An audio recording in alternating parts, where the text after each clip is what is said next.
Hi, welcome to another video brought to you by Autowave. In this video we're going to be doing a 2018 BMW 1 Series with a keyless FEM key. We're going to program a spare key to it using an Autowave AUT RK0179. As you'll see, the car is a fully standard car. I say standard car, it's fully out of the factory. There's no additional keys being fitted on it or anything like that. So we're going to have to take the FEM module out, which is located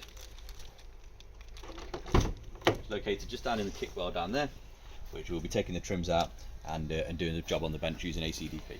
We're going to take the FEM unit out, so to do that we've had to remove this trim here, and the trim underneath, which you can see they're all on the floor there, and it's very straightforward, really easy to do, and the FEM unit is just down there in the corner. And what you'll find is on most BMW and Minis, well, everyone that we've ever come across, it's in this same location, and you'll have obviously some additional covers over the top, but pretty straightforward for any competent technician. Right then, so we've got the FEM module outside of the vehicle. It's now sitting on our bench. We've got our ACDP software loaded up ready, and what we always do is we take a photo of exactly the fuse layout on the FEM, because you'll be removing those fuses when we actually take them out. So we're just going to go ahead, remove the fuses, well, take a photo, there we go, remove the fuses and strip the FEM down. Now you'll notice some tabs as we'll just show you now. So some tabs located just around the edge, so what you have to do is you have to slowly prise around the edge and take it off. So we've got the ACDP connected, we've got the ACDP basic host actually connected as well. So now what we're going to do is we're going to go to BMW, and obviously the FEM has been stripped down. So remove the fuses, took the back cover off, and now it's on the bench. So we're going to go ahead to BMW, we're going to go to FEM, we're going to go to IMO, and now what we're going to do is we're going to go to add key, because that's what we're doing. We've got the customer's original key here, and we're going to add a key. At this stage it says, has the FEM had its initial programming process? It hasn't, because it's the first time the FEM's been out of the vehicle, and it hasn't had any aftermarket keys added to it. So we're going to have to carry this out first. So I hit that. Now you've got automatic mode or you've got manual mode.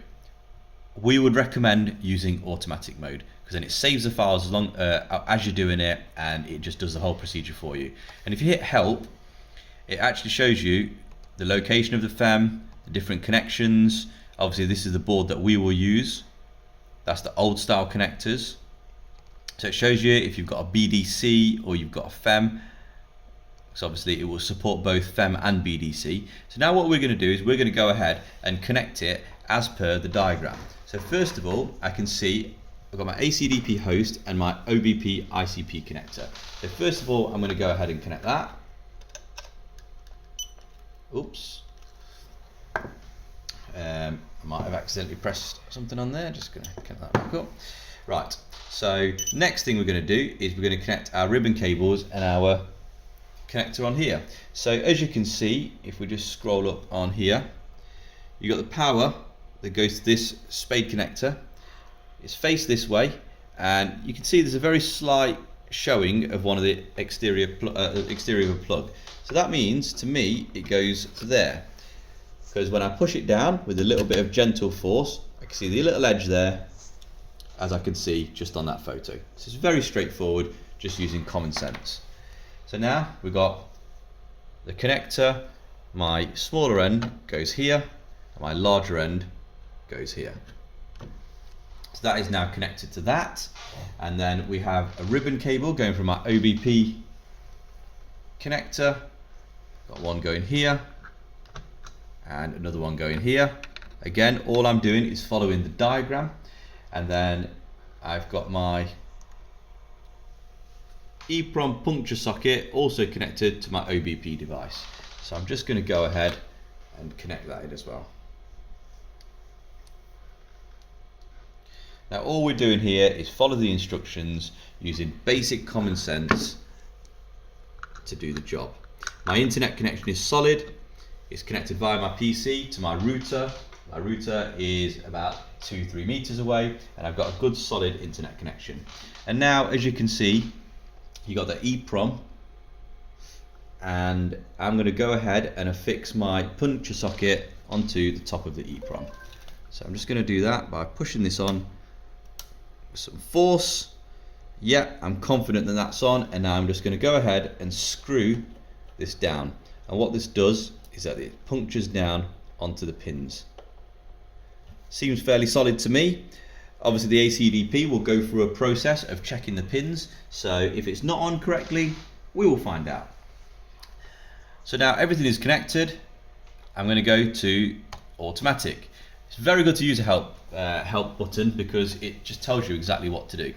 So now this is loading the application and it's connecting to the device. You can see some nice lights on there, some LEDs, various colours, and now it's checking the FEM.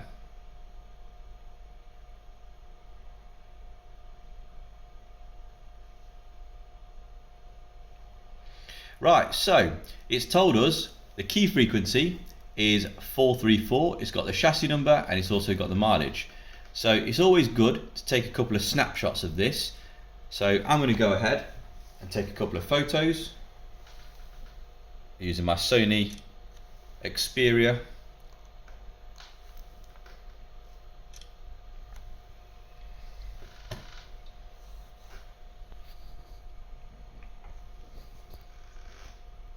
So now it's checking the state of the FEM to see if it's been pre-processed, and while it's doing that, I'm just going to go ahead and grab one of my 434 remote keys. Now this is obviously a blue because it's an M Sport.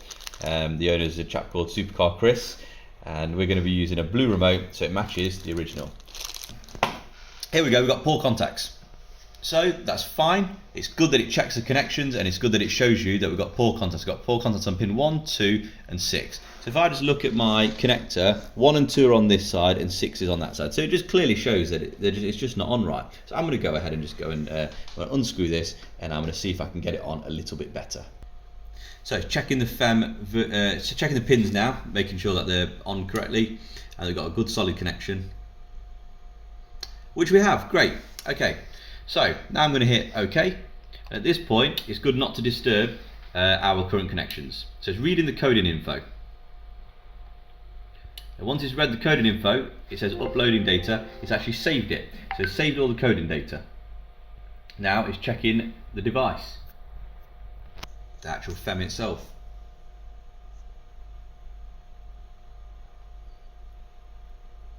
And it's saving the data from the 95128 EEPROM. So it's actually read the EEPROM now and it's saved the EEPROM. There we go.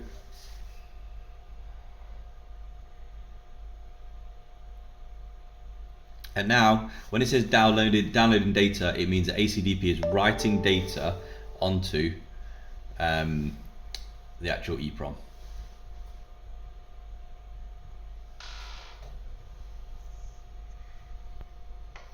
Okay.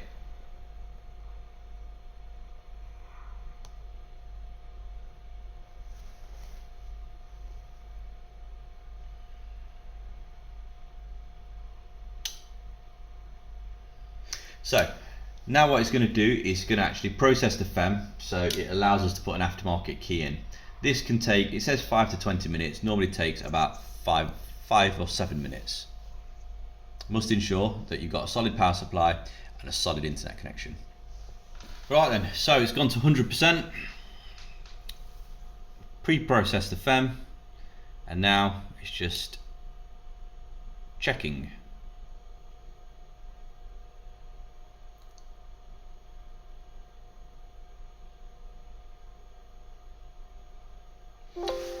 So it saved the file, and now it says successful function execution. So what that's done is that's processed the FEM. Now we can come back out of that and program the key. So I'm going to go ahead and press OK. Now at this stage you could actually program it via OBD. You could take the FEM, put it back in the vehicle and program this via OBD, but obviously we've got it all connected, so we might as well just continue and do it on the bench. So make sure that you've got a working key, a new key, and we've done the processing, which we have. So it's checking the device info.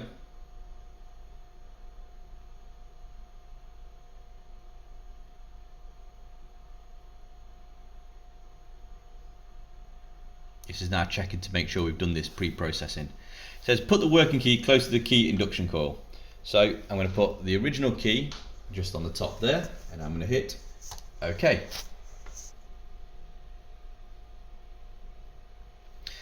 There we have the ISN, the VIN number, and obviously the current key ID. So as we notice, it's 68392137. I always just copy that, just so I've got it, and if I just hit OK, that saved all the data, and it saved the ISN as well as a text file. So now it tells us what keys are in there. So obviously we read out that it was a 68392137. We've got a 6B392137. So we've got our 2 original keys. I'm going to take this out. Now I'm going to select the key number that I want to have. I want to have it as key number 2. Now I'm just going to get my key and stick it just on the top and hit learn. So it says put the new key close to the emergency starting induction. Again, antenna, which is what we've done here because that acts as an antenna. And we hit OK. So now it's reading the key info.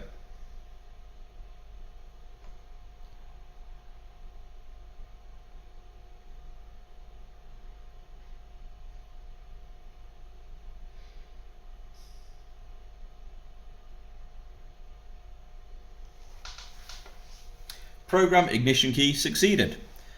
So we'll hit OK. It's reading the key list. And there we have it. Now our Autowave aftermarket key has been programmed in. So all we have to do now is put it back together, put the FEM back in the vehicle, and start the car. We hit exit. And that's just saving our files once again. Right, so let's go to the car and see if it works. So, got a key in my hand, and the vehicle has started. So there we have a spare key programmed in quite a short space of time using the ACDP and an Autowave remote key. Thanks for watching. Subscribe to our channel, and if you've got any questions, just use the comments below the video. Thank you.